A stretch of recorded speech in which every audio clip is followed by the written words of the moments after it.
Jaxon Smith Njigba is the best receiver in this year's draft. I'm so tired of the people out there saying he may not be a first-round pick. He does everything you want a receiver to be able to do at an elite level. He's an incredible route runner, has great hands, and has an elite ability to create separation. People also seem to think he's slow, but he just ran a 4.53 40. Look at some of the best receivers in the NFL right now. Devontae Adams ran a 4.56 40, AJ Brown ran a 4.49, CeeDee Lamb ran a 4.5, Deebo Samuel ran a 4.48, DeAndre Hopkins ran a 4.57, and Cooper Kupp ran a 4.62. Also, look at the 10 fastest wide receiver 40 times since 2013. None of these guys have been successful in the NFL, and none of them were as good as Jaxon Smith Njigba was in college. It also says something that Offensive Rookie of the Year Garrett Wilson had this to say about Jaxon in college. Like, this guy's gonna be the best of all time, like one of the best stand ever. on that. Yeah. You stand on that. Yeah. What was it that you saw from him? What was it that made you say? It's one of those things where you see people catching balls and it just looks natural coming into their hands. You know, they don't,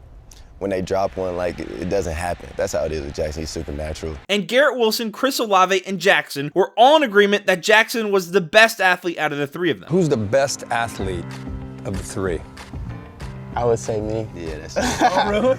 I love it. And he's so quiet. I would say me. That's Jaxon. I don't know what it is, honestly. No, you can do it all, guys. It's just natural. I guess so. These are two guys that had 1,000-yard receiving seasons as rookies that think JSN is better than them. Then keep in mind Marvin Harrison Jr., who's going to be a top 5 pick next season, was riding the bench while JSN had 1,600 receiving yards. The other criticism of JSN that I think is ridiculous is that people say he's only a slot receiver. If that was even true, who really cares? 1,600 receiving yards is still 1,600 receiving yards, regardless if it comes from someone playing tight end, on the outside, or in the slot. You don't get less points if your slot receiver scores a touchdown, and you aren't penalized if your slot receiver catches a 50-yard pass. The narrative that an elite slot receiver's production isn't as valuable as a receiver who plays primarily on the outside is so lazy. Cooper Kupp put over 1,900 receiving yards from the slot and dominated the Bengals, helping the Rams win a Super Bowl. The negative perception of receivers that play primarily on the inside needs to stop. Jaxon Smith Njigba is the best receiver in this year's draft, and he should go in the first 15 picks.